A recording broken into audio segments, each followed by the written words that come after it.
Hello welcome ஒருவர். நான் உங்கள் கோப்ரோ பைக்கர் விஷ்ணு கஜா. நம்ம இன்றைக்கி நம்மளோட சேனலில் எதை பற்றி பார்க்க போகிறோன்னா, நம்ம கண் முன்னால் நின்றுட்டுருக்கு பாருங்கள், KTM Duke 200 BS6 2020 எடிஷன். இந்த வண்டியோட ஃபுல் டீட்டெயில் என்னோட ஓன் எக்ஸ்பீரியன்ஸ் தான் ஷேர் பண்ண போகிறோம். ஸோ இந்த வண்டி யாருதுன்னு வந்து பார்த்திங்கன்னா, அதை உட்காந்துட்டு இருக்காரா ஒயிட் ஷர்ட் போட்டு, ஸோ மிஸ்டர் பரத். அவர் தான் வந்து பார்த்திங்கன்னா, அவர் நம்மளோட ஒன் ஆஃப் மை சப்ஸ்கிரைபர்னு சொல்லலாம், ஒன் ஆஃப் மை பிரதர்னு சொல்லலாம். ஸோ அவர் தான் வந்து பார்த்திங்கன்னா இன்ஸ்டாகிராமில் எனக்கு டெக்ஸ்ட் பண்ணி, ப்ரோ நான் புதுசாக வண்டி எடுத்திருக்கேன், ஸோ முடிஞ்சால் ரிவ்யூ பண்ணுங்க அப்படின்னு சொன்னாங்க.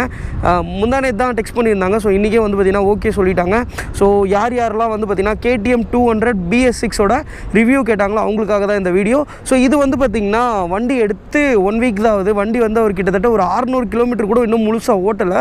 ஸோ நான் கேட்டேன், நான் நினச்சேன் ப்ரோ வந்து வண்டி ஒரு ஃபஸ்ட் சர்வீஸ் பாஸ் ஆகிருக்கும், ஸோ நம்ம எடுக்கலாம் அப்படின்னு பார்த்தா, பட் வண்டி வந்து பார்த்திங்கன்னா ஃபஸ்ட் சர்வீஸ் கூட பாஸ் ஆகலை. நியர்லி ஒரு 600 கிலோமீட்டர்ஸ் தான் ஓடி இருக்குது. ஸோ இது வந்து பார்த்திங்கன்னா நம்ம பெருசாக வெரைட்டி அந்த மாதிரிலாம் பண்ண வேணாம். ஸோ ஏன்னா நம்மளை நம்பி வண்டி கொடுத்துருக்காரு. ஸோ வண்டி எப்படி இருக்குது, ஹேண்ட்லிங் எப்படி இருக்குது, பர்ஃபார்மன்ஸ் எப்படி இருக்குன்றத டீட்டெயிலாக இல்லைனா கூட ஓரளவுக்கு தெளிவாக நான் உங்களுக்கு வந்து சொல்ல விரும்புகிறேன். ஏன்னா நம்மளை நம்பி வண்டி கொடுத்துருக்காரு. ஸோ இந்த வண்டியை லான்ச் பண்ணும்போது KTM ஃபேஸ் பண்ண ஒரு பெரிய பிரச்சனை என்னென்னா, Duke 250 ஓனர்ஸ்லாம் வந்து பார்த்திங்கன்னா கொஞ்சம் கடுப்பாயிட்டாங்க. ஏன்னா அதே சேம் டிசைன், ஒரு விஷயமே மாற்றலை, இன்ஜின் பவர் மட்டும்தான். அது 250 இது 200 அப்படின்னு சொல்லிட்டு விட்டாங்க. ஸோ இந்த வண்டியோட டிசைனில் வந்து பார்த்திங்கன்னா நம்ம பெருசாக எதுவுமே பார்க்க போகிறது கிடையாது. நான் ஆல்ரெடி சொன்ன மாதிரி டிஸ்கிரிப்ஷனில் 250யோட ரிவ்யூ நான் கொடுக்குறேன். ஸோ ரெண்டுமே வந்து பார்த்திங்கன்னா ஒரே மாடல் தான். ஸோ அந்த பிரச்சனை வந்துச்சுன்னு சொன்னல, Duke 250 ஓனர்ஸ்க்கும் Duke 200 ஓனர்ஸ்க்கும் ஒரு ப்ராப்ளம் வந்துச்சுன்னு சொன்னல, அது என்னென்னா அதே டிசைனில் வந்து கொடுத்துருக்காங்க. நான் மட்டும் எதுக்கு வந்து பார்த்திங்கன்னா வெறும் பவருக்காக நான் 50,000 ரூபாய் எக்ஸ்ட்ரா கொடுக்கணும் நான். ஸோ அதை சால்ட் அவுட் பண்ணுற மாதிரி KTM என்ன பண்ணாங்கன்னா, Duke 390யோட சேம் ஹெட்லைட்டை வந்து பார்த்திங்கன்னா Duke 200 கொடுத்துட்டாங்க. அது வந்து பார்த்திங்கன்னா சேம் இந்த மாதிரி ஹெட்லைட் கொடுத்துருந்தாங்க. சைடில் வந்து பார்த்திங்கன்னா டே டைம் ரன்னிங் லைட் இருக்கும், ஹாலஜன் பல்ப் கொடுத்துருந்தாங்க. ஸோ இதுதான் வந்து பார்த்திங்கன்னா ப்ரீவியஸ் Duke 250யோட சேம் ஹெட்லைட். ஸோ இப்போ வந்து பார்த்திங்கன்னா Duke 250க்கு வந்து அவங்க 390யோட ஹெட்லைட் கொடுத்துட்டாங்க. இன்னொரு ஒரு விஷயம் என்னென்னு வந்து பார்த்திங்கன்னா, ABSல ஒரு ஃபீச்சர்ஸ் ஆட் பண்ணியிருக்காங்க. அதாவது Duke 390ல இருக்க சூப்பர் மோட்டோ மோட், அதாவது பேக் ABS மட்டும் வந்து பார்த்திங்கன்னா நீங்கள் ஆஃப் பண்ணிவிட்டு ஃப்ரண்ட் ABS வந்து ஆனில் வச்சுக்கலாம். ஸோ ட்ரிஃப்ட் பண்ணுறதுக்குலாம் உங்களுக்கு ரொம்பவே நல்லாயிருக்கும். ஸோ அந்த 2 ஃபீச்சர்ஸை கொடுத்து அந்த பிரச்சனையை ஒரு வழியாக KTM வந்து சமாளித்து முடிச்சுட்டாங்க. பெருசாக டிசைனை பற்றிலாம் பார்க்க வேணாமக்கா. ஸோ யூஸ்வலாக என்னென்ன இருக்குன்றத சும்மா டப்புன்னு சொல்லிடுறேன். ஸோ ஃப்ரண்ட் பொசிஷன் உங்கள் எல்லாருக்கும் தெரிஞ்சது தான். Duke 250யோட சேம் ஃப்ரண்ட் இது தான். இந்த வண்டியை ஒட்டு மொத்தமாக Duke 250 மட்டும்தான். இப்போ இருக்க Duke 250 BS6ல் வந்து பார்த்திங்கன்னா LED ஹெட்லைட்ஸ் கொடுத்துட்டாங்க. Duke 390ல் இருக்க மாதிரி சேம் LED இண்டிகேட்டர்ஸ் கொடுத்துருக்காங்க. சேம் ஹெட்லைட் தான் வந்து பார்த்திங்கன்னா டே டைம் ரன்னிங் லைட் கொடுத்துருக்காங்க. வந்து பார்த்திங்கன்னா ஹாலஜன் தான் கொடுத்துருக்காங்க. ஸோ அதுக்கப்புறம் வந்து பார்த்திங்கன்னா WP அப்சைட் டவுன் 4 கொடுத்துருக்காங்க. யூஸ்வலாக எல்லாம் Dukeலேயே வர்றது தான். ஸோ அதுக்கப்புறம் டேங்க்லாம் வந்து பார்த்திங்கன்னா ரொம்ப ஷார்ப்பாக ரொம்ப சூப்பராக இருக்குது. சேம் Duke 250யோட டிசைன் தான். அதுக்கப்புறம் ஃப்ரேம் வந்து பார்த்திங்கன்னா Duke 390, அதுக்கப்புறம் Duke 250ல் இருக்க சேம் சப் ஃப்ரேம் சம்திங் என்னமோ ஒன்று சொல்லுவாங்க, டபுள் ஃப்ரேம் சொல்லுவாங்க. ஸோ அந்த டபுள் ஃப்ரேம் வந்து பார்த்திங்கன்னா இதுலேயும் கொடுத்துருக்காங்க. ஸோ அதுக்கப்புறம் இன்ஜின் வைஸாக இருக்கட்டும், அதுக்கப்புறம் விங்காமாக இருக்கட்டும், சஸ்பென்ஷனாக இருக்கட்டும், பேக் டிஸ்க்லேருந்து பின்னால் டெயில் செக்ஷன் வரையும் வந்து பார்த்திங்கன்னா எல்லாமே வந்து பார்த்திங்கன்னா Duke 250 தான். ஸோ இதில் வந்து பார்த்திங்கன்னா டிசைன் வைஸில் நான் எதுவும் பெருசாக சொல்கிற மாதிரி கிடையாது. ஸோ அதுக்கப்புறம் இந்த வண்டியோட ஸ்பீடாமீட்டர் கன்சோல், இந்த வண்டியோட ஸ்பீடாமீட்டர் கன்சோல் வந்து பார்த்திங்கன்னா Duke 125லேருந்து இப்போ Duke 250 வரைக்குமே வந்து பார்த்திங்கன்னா சேம் ஸ்பீடாமீட்டர் கன்சோல் தான் கொடுத்துருக்காங்க. தேவையான இன்ஃபர்மேஷன் எல்லாமே இதில் இருக்குது. சுகல் பாராக இருக்கட்டும், சுவிட்சஸாக இருக்கட்டும், எல்லாமே வந்து பார்த்திங்கன்னா யூஸ்வலாக KTMல வரது தான் கொடுத்துருக்காங்க. ஸோ அதுக்கப்புறம் மிரர்ஸும் வந்து பார்த்திங்கன்னா ரொம்பவே நல்லா ரொம்பவே சூப்பராக கொடுத்துருக்காங்க. ரொம்ப ஒரு சாலிடான மிரர் தான் கொடுத்துருக்காங்க. என்னதான் மிரர் சின்னதாக இருந்தாலுமே கூட ஒரு வைப்ரேஷன் இல்லாமல் பின்னால் இருக்க வண்டியை வந்து பார்த்திங்கன்னா தெளிவாக பார்க்க முடியுது. இதுலேயும் வந்து பார்த்திங்கன்னா உங்களுக்கு எந்த வகையிலுமே ஒரு சின்ன வைப்ரேஷன் கூட இல்லை. ஸோ வண்டியோட ரைடிங் பொசிஷனும் உட்காரதுக்கு ரொம்ப சூப்பராக ரொம்பவே நல்லா இருக்குது. ஸோ அதுக்கப்புறம் வந்து பார்த்திங்கன்னா கீ செட் வந்து இந்த இடத்துல கொடுத்துருக்காங்க. இப்போ 250 390க்கு இருக்க மாதிரி. எனக்கு Duke 250யை பார்க்குறத விட Duke 200 தான் வந்து பார்த்திங்கன்னா ரொம்ப கார்ஜியஸாக ரொம்ப அழகாக இருக்க மாதிரி இருக்குது. ஸோ 2 கலர் ஸ்கீம் கொடுத்துருக்காங்க. ஒன்று வந்து பார்த்திங்கன்னா இந்த ஆரஞ்சு கலர், இன்னொன்று வந்து பார்த்திங்கன்னா ஒயிட் கலர் கொடுத்துருக்காங்க. எனக்கு ரொம்ப பர்சனலாக இந்த ஆரஞ்சு கலர் ரொம்ப பிடிச்சிருக்கு. ஏன்னா KTMனாலே ஆரஞ்சு தானே. ஸோ ரொம்பவே பிடிச்சிருக்கு. அலையில் வந்து பார்த்திங்கன்னா ஆரஞ்சு கலர் கொடுத்துருக்காங்க, ரொம்பவே நல்லா இருக்குது. அதுக்கப்புறம் டிசைனில் Duke 250க்கும் Duke 200க்கும் டிஃப்ரென்ஷியேட் ஆகிற ஒரு விஷயம் வந்து பார்த்திங்கன்னா எக்ஸாஸ்ட்.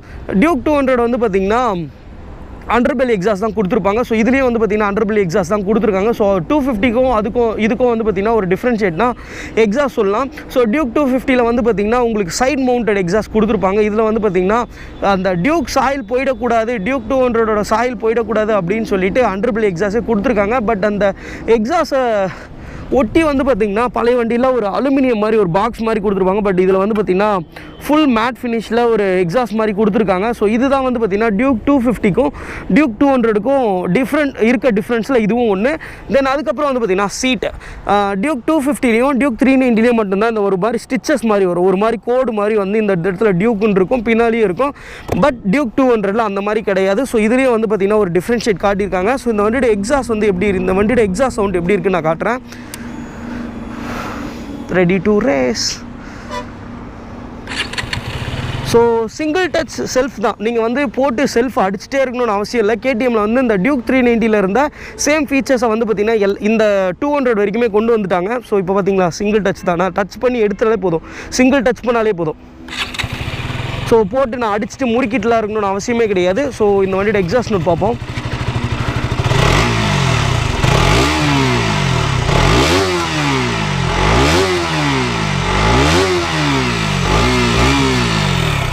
ஸோ உங்களை மாதிரி எனக்கும் ஒரு சின்ன டிசப்பாயின்மெண்ட் தான். இது வந்து பார்த்திங்கன்னா நம்ம பழைய டியூக் 200 நிறைய பேர் வந்து பார்த்திங்கன்னா டியூக் வரும்போது இந்த வண்டியை நிறைய பேர் விமர்சனம் பண்ணாங்க. என்னடா இது ஒரு ஆட்டோ மாதிரி சவுண்ட் இருக்குது, இது வந்து ரொம்ப மொக்கையாக இருக்குது, இது வந்து இவ்வளோ பெரிய வண்டியாக இருக்குது, இப்படி இருக்கே சவுண்ட் அப்படின்னு சொன்னாங்க. பட் எந்த அளவுக்கு அந்த வண்டிக்கு வந்து ஒரு நெகட்டிவ் கமெண்ட்ஸ் கொடுக்க ஆரம்பித்தாங்களோ அதே அளவுக்கு இந்த வண்டியோட சவுண்டுக்குன்னே ஒரு ஃபேன் பேஸ் க்ரியேட் ஆச்சு.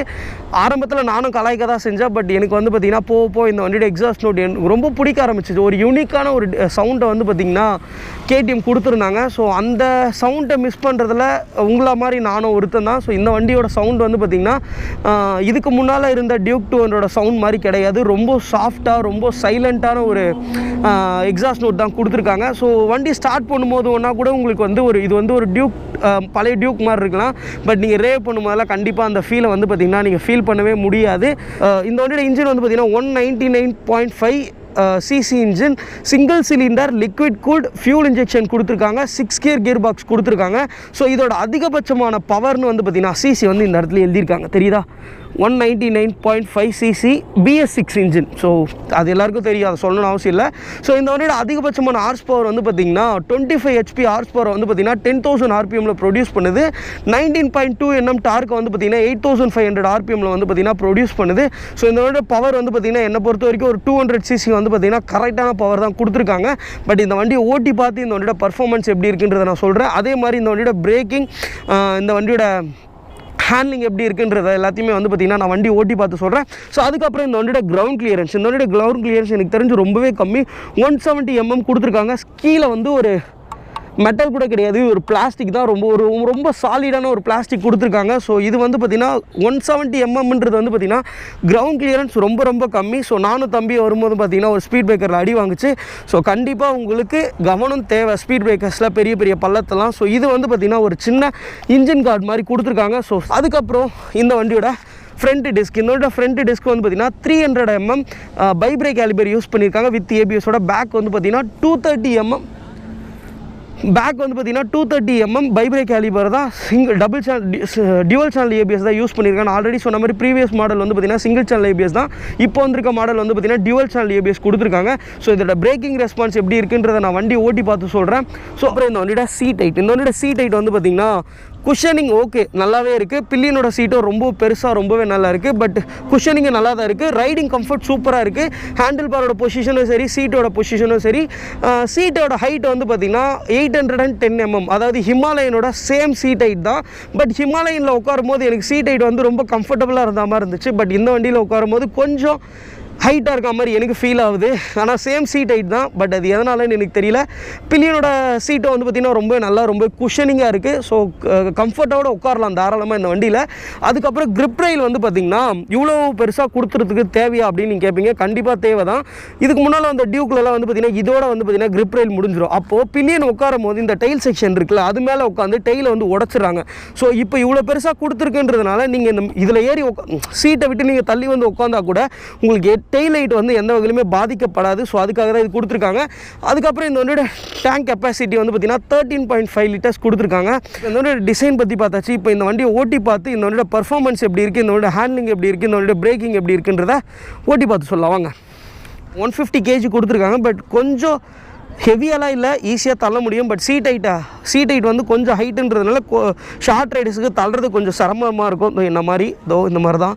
ஸோ ரைடிங் பொசிஷன் வந்து ரொம்பவே நல்லா இருக்குது. கிளிப் வந்து பார்த்திங்கன்னா நமக்கு ஒரு நல்ல சப்போர்ட்டை கொடுக்குது. இப்படி உட்காந்துட்டு இந்த ஸ்பீடாமீட்டரை மட்டும் மறைச்சிட்டு அந்த சுவிட்சஸ்லாம் மறைச்சிட்டிங்கன்னா இது வந்து பார்த்திங்கன்னா டியூக் 390 தான். நம்புங்க, அப்படி தான் இருக்குது. வண்டி சூப்பராக இருக்குது. ஸோ வண்டி ஓட்டும்போது சேஃப் அண்ட் செக்யூராக ஓட்டுங்க நண்பா. எப்போவுமே ஹெல்மெட் போடுங்க. ஓகேவா, லெட்ஸ் கோ. டியூக் 250 உட்காரும்போது கூட எனக்கு இந்த அளவுக்கு ஒரு காம்பேக்டான ஒரு இது இல்லை. பட் ஆனால் டியூக் 200 வந்து பார்த்திங்கன்னா வண்டி வந்து என்னோடய கண்ட்ரோலில் இருக்க மாதிரி இருக்குது. இப்போ MT-15 ஓட்டும்போது நான் சொல்லியிருந்தேன்ல, வண்டி வந்து என்னோடய கண்ட்ரோலில் இருக்க மாதிரி இருக்குது. எனக்கு அப்படியே காலாக இருக்கட்டும், கையாக இருக்கட்டும், எல்லாமே அடக்குடக்கமாக ஆயிடுச்சு இந்த வண்டியில் எனக்கு. ஸோ எனக்கு ரொம்பவே பிடிச்சிருக்கு. ஸோ இந்த வண்டியோட பர்ஃபார்மன்ஸ் எப்படி இருக்குது நான் ஓட்டி பார்த்து சொல்கிறேன். அதே மாதிரி இந்த வண்டியோட பிரேக்கிங் பற்றி நான் சொல்லி ஆகணும். நான் வண்டி ஓட்டினேன், உண்மையாலுமே சொல்கிறேன், பிரேக்கிங் வேறு லெவலில் இருக்குது. ஃப்ரண்ட்டு வந்து பார்த்திங்கன்னா 300 mm வித் ABS, பேக் வந்து பார்த்திங்கன்னா 230 mm பைப்ரேக் கேலிபர் தான், ABS தான், டியூவல் சேனல் ABS தான். பிரேக்கிங்கில் வந்து நீங்கள் இப்படி கை வச்சாலே வந்து பார்த்திங்கன்னா வண்டி சடனாக நின்றுது உங்களுக்கு. ஸோ ரொம்பவே நல்லா இருக்குது. பிரேக்கிங் சூப்பராக இருக்குது. நான் இன்னும் இப்போது சொல்லிட்டேன், நான் வண்டி ஆல்ரெடி ஓட்டுனால நான் சொல்லிட்டேன். இன்னொரு வாட்டி நான் உங்களுக்கு பிரேக்கிங் பிடிச்சும் காட்டுறேன், வண்டியோட பர்ஃபார்மன்ஸ் எப்படி இருக்குன்னு உங்களுக்கு காமிச்சிட்டு. ஸோ வண்டியை வந்து பெருசாக விரட்ட வேணாம். ஏன்னா தம்பி வந்து பார்த்திங்கன்னா 574 கிலோமீட்டர் தான் வந்து பார்த்திங்கன்னா வண்டி ஓட்டியிருக்காரு. ஸோ நான் ஒரு 110 வரையும் ஓட்டுறேனே, ஏன்னா நமக்கும் மனசு கஷ்டமாக இருக்கும்ல. ஸோ சேஃபாக ஓட்டுங்க. Let's go.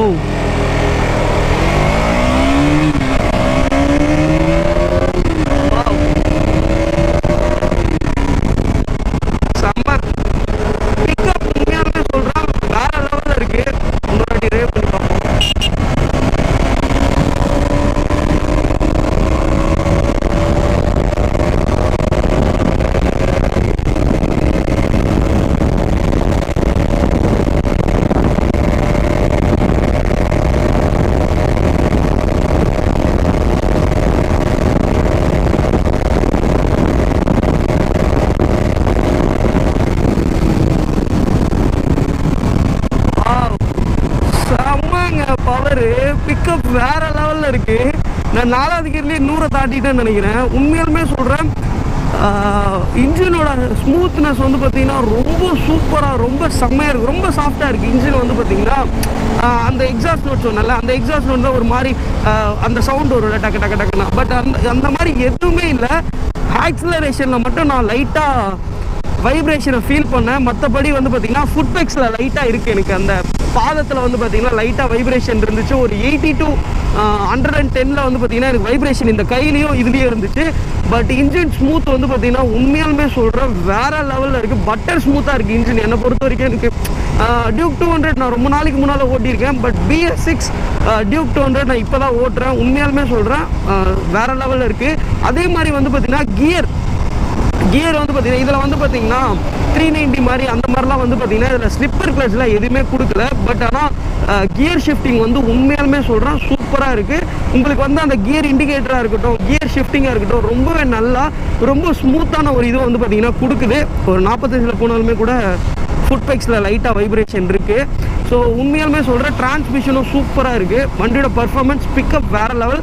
பட் இந்த வண்டியோட டாப் ஸ்பீடை வந்து இப்போதைக்கு என்னால் ஓட்ட முடியாது. நான் ஆல்ரெடி சொன்னது நான் ஒரு 110 ஓட்டுறேன்னு சொன்னேன். பட் ஆனால் 190 ஓட்டிட்டேன்னு நினைக்கிறேன். ஏன்னா அந்த வண்டியோட பர்ஃபார்மன்ஸ் எனக்கு அந்தளவுக்கு பிடிச்சிருந்ததுனால த்ராட்டில் பிடிச்சி முறுக்கிட்டேன். ஸோ த்ராட்டில் ரெஸ்பான்ஸும் ரொம்பவே நல்லா இருக்குது. பட் இதில் வந்து பார்த்திங்கன்னா அந்த மாதிரி வாபெல்லாம் எதுவும் பெருசாக இல்லை. ரொம்ப ஸ்டெபிளாக ரொம்ப நல்லா இருக்குது. இந்த வண்டியோட வெயிட் வந்து அதுக்கு ஒரு உறுதுணையாக இருக்குது. ரொம்பவே நல்லா இருக்குது. ஸோ இந்த வண்டியோட பிரேக்கிங் பற்றி நான் காமிக்கிறேன். இப்போ வந்து பார்த்திங்கன்னா ஒரு 60 போயிட்டுருக்கோம். இதில் வந்து பார்த்திங்கன்னா 250 மாதிரி 390 மாதிரி சுவிட்சபிள்லாம் கிடையாது. ஒரு 60 போய் நான் பிரேக் வச்சு காட்டுறேன்.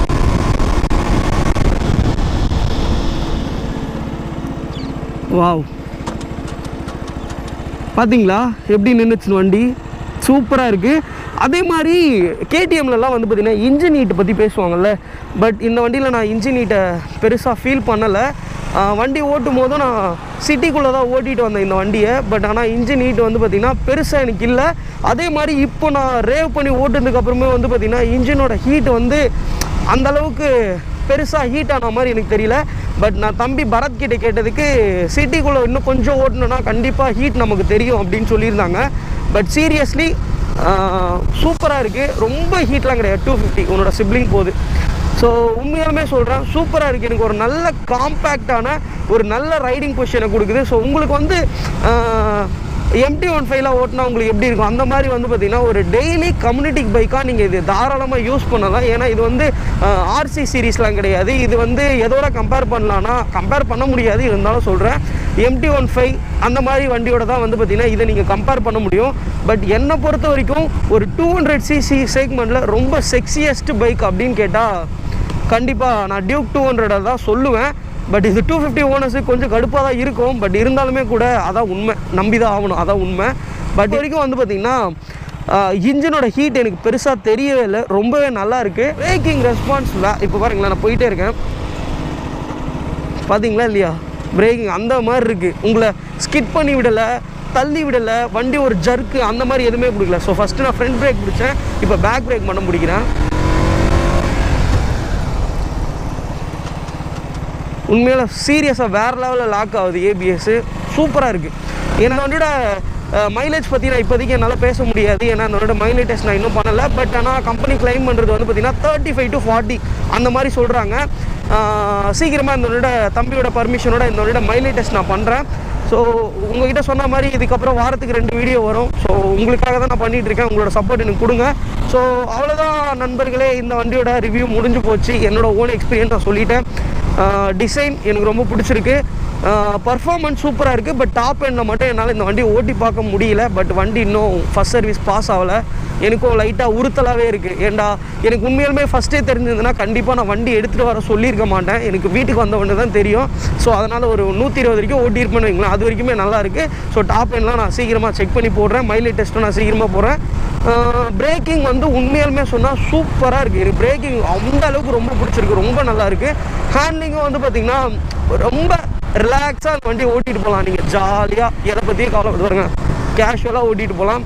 ஸோ அதுக்கப்புறம் ஃபைனலாக இந்த வண்டியோட சென்னை ஆன் ரோட் ப்ரைஸ் 2,04,000 ரூபாய்க்கு வண்டியை வந்து தம்பி எடுத்திருக்கான் பரத். ஸோ வண்டியோட ப்ரைஸிங்கும் வந்து பார்த்திங்கன்னா அதிகம்னு சொல்ல முடியாது. ஏன்னா 150 சிசியை வந்து பார்த்திங்கன்னா இப்போது 1,80,000 ரூபா வந்துச்சு. அப்படி பார்க்கல ஒரு 200cc 2 லட்ச ரூபா விற்கிறது ஒன்றும் பெரிய விஷயம் கிடையாது. ஸோ கண்டிப்பாக எனக்கு ஒரு 2 லட்ச ரூபாய்க்குள்ள ஒரு காம்பேக்டான ஒரு நல்ல பர்ஃபார்மன்ஸ் பைக் வித் நல்ல ஒரு ஹேண்ட்லிங்கோடு வேணும்னா கண்டிப்பாக நீங்கள் டியூக் 200 போகலாம். ஸோ இதுதான் வந்து பார்த்திங்கன்னா டியூக் 200ஓட என்னோட ஆனஸ்ட் ஓன் எக்ஸ்பீரியன்ஸை நான் உங்ககிட்ட ஷேர் பண்ணியிருக்கேன் நண்பர்களே. ஸோ இந்த வீடியோ உங்களுக்கு பிடிச்சிருந்தா லைக் பண்ணுங்கள், கமெண்ட் பண்ணுங்கள், மறக்காமல் நம்மளோட யூடியூப் சேனலை சப்ஸ்கிரைப் பண்ணுங்கள். இன்னும் ஒரு நல்ல வீடியோட உங்கள் எல்லாரையும் வந்து பார்க்குறேன். Love you all, by.